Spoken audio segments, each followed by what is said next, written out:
नमस्ते, मैं हूँ आचार्य प्रतिष्ठा। इतने समय से इतने सारे एपिसोड जी न्यूज़ पर देखने के बाद आशा है कि अब आप सब योगाभ्यास तो करने लगे हैं और आपके बहुत सारे कमेंट्स भी प्राप्त हुए, मैसेजेस भी प्राप्त हुए जिसमें कुछ कन्फ्यूजन है।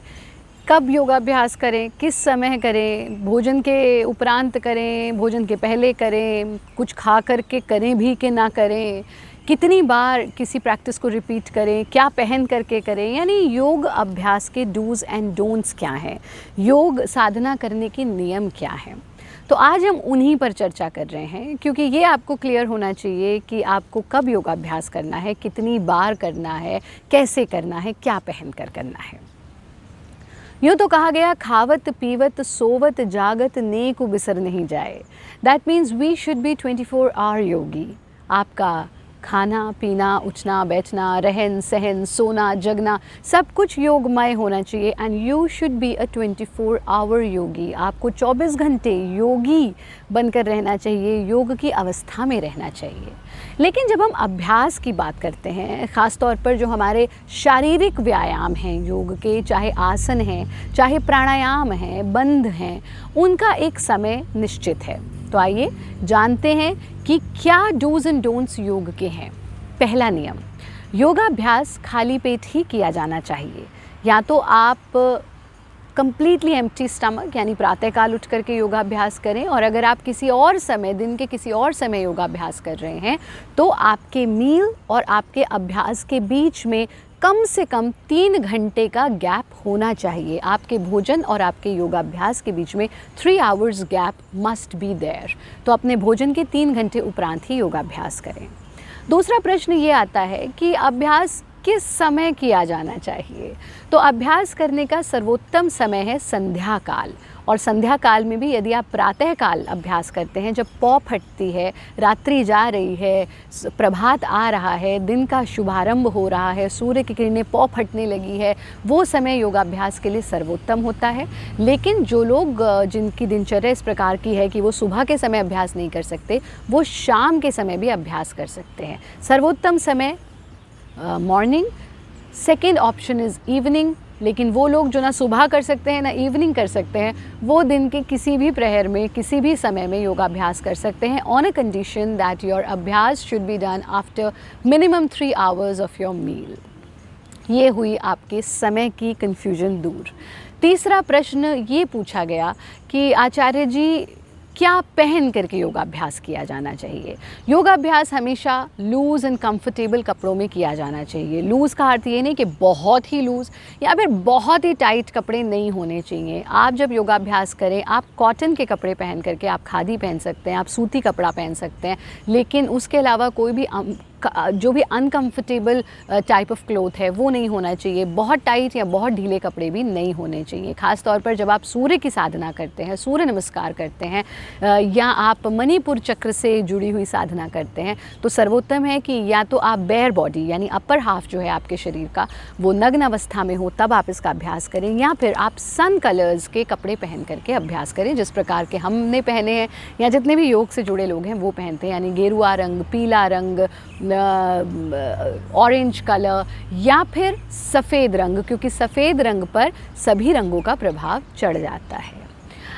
कोई भी ऐसी टाइट वस्तु यानी टाइट बेल्ट पहन करके या घड़ी पहन करके, हाँ कभी कभी हम शूट में ऐसा पहन लेते हैं क्योंकि वो सुंदर लगता है, लेकिन जब आप प्रॉपर अपना अभ्यास करें तो आप बिल्कुल भी घड़ी ना पहने। जेब में आपके पेन नहीं होना चाहिए। आपकी पेटी यानी आपकी बेल्ट जो है वो टाइट या बेल्ट पहनी ही नहीं होनी चाहिए। तो कोई भी ऐसी वस्तु जो अभ्यास करते समय आपको चोट पहुंचा सके या टाइटनेस आपको, क्योंकि योग का अभ्यास हम मुक्ति के लिए करते हैं, तो कोई भी बंधन नहीं होना चाहिए योगाभ्यास करते हुए। और अगला प्रश्न ये अक्सर उठता है कि किसी भी प्रैक्टिस को कितनी बार रिपीट करें आचार्य जी। तो कुछ practices should not be repeated. ये प्रैक्टिस टू प्रैक्टिस डिपेंड करता है। कुछ प्रैक्टिसेस हमें रिपीट नहीं करनी चाहिए, और इन जनरल अगर हम बात करें तो 3 बार तक, 2 से 3 बार तक आप किसी भी प्रैक्टिस को रिपीट कर सकते हैं, अनटिल एंड अनलेस हम अलग तरीके से आपको बता रहे हैं। अब हम बात करते हैं श्वास की। बहुत कन्फ्यूजन है, कुछ लोग कहते हैं कि अरे जब कॉन्ट्रैक्शन होना है बॉडी का तो एक्सेल करना है, जब एक्सपेंशन होना है तो इनहेल करना है, या कुछ लोग कहते हैं जब ट्विस्ट कर रहे हैं तो एक्सेल करना है, जब वापस आना है तो इनहेल करना है। ये सब रूल्स क्योंकि योगाभ्यास सभी के लिए जनरलाइज नहीं किया जा सकता, इसलिए श्वास का नियम भी जनरलाइज नहीं किया जा सकता है। सिर्फ एक चीज़ आप ध्यान रखिए जो हमारे वंदनीय गुरुदेव ने हमें सिखाई, श्वास जीवन में सबसे सहज है, यानी सबसे नेचुरल चीज़ है that can happen to any human being, because without breath we can't survive. तो सबसे आसान योग का जो श्वास का नियम है वो ये कि जहाँ बल लगाना हो वहाँ इनहेल करें और जहाँ बल छोड़ना हो वहाँ एक्सेल करें। जीवन का एक सिंपल सा उदाहरण आप ले लीजिए, यदि अभी आपको कहें कि ये बेड खिसकाना है या ये मेज़ खिसकानी है, आप क्या करेंगे? अच्छा, और फिर आप उसको खिसकाना शुरू करेंगे, यानी आप सांस भरेंगे और फिर बल लगाएंगे। बस इसी प्रकार से जब भी बल लगाना है, आप प्रेशर दे रहे हैं बॉडी पर, तो इनहेल करें और वाइस वर्सा, देन एक्सेल। ऐसा करने से आपका जो इफ़ेक्ट है, जिस भी ऑर्गन पर इफ़ेक्ट पड़ रहा है, वो दुगना हो जाता है।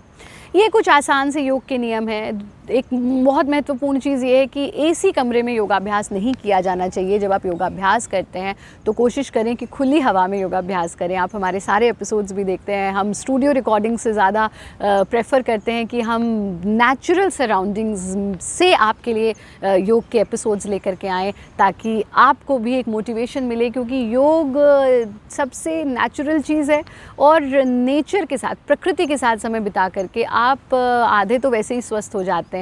हमने ऑलरेडी आपके साथ एक एपिसोड भी साझा किया है कि कैसे 5 एलिमेंट्स प्रकृति के साथ, पंच तत्वों के साथ समय व्यतीत करके भी आप स्वास्थ्य पा सकते हैं। एक काम जो लास्ट बट नॉट लीस्ट, कि आप योगाभ्यास के बाद, योगाभ्यास करते समय कोई भी नेचुरल कॉल, जैसे गैस पास होना, आपको स्टूल डिस्चार्ज की फीलिंग हो रही है, यूरिन डिस्चार्ज की फीलिंग हो रही है, उसको होल्ड नहीं करना है, उसको डिस्चार्ज कर दीजिए। तो योगाभ्यास हम इसीलिए करते हैं कि हमारे शरीर का मल निकल जाए, खांसी आ रही है, छींक आ रही है, उसको होल्ड करके नहीं रखना है।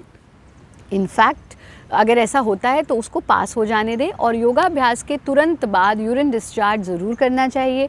कम से कम 15-20 मिनट का गैप दें योगाभ्यास के बाद अपनी मील्स के लिए। योगाभ्यास ख़त्म होते ही कुछ खाना नहीं चाहिए, और अंतिम ये ज़रूर ध्यान रखें कि जहाँ बहुत धूल धक्कड़ है वहाँ पर अभ्यास बिल्कुल ना करें। आप जो मैट भी इस्तेमाल करते हैं, प्रयास करें कि वो जूट का मैट हो या कॉटन का मैट हो, दरी हो, तो वो आपके लिए ज़्यादा लाभकारी रहेगा।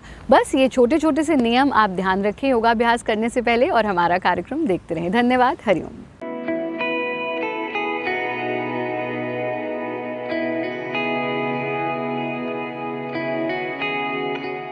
Presenting B News app, available on Google Play and App Store. Download it now.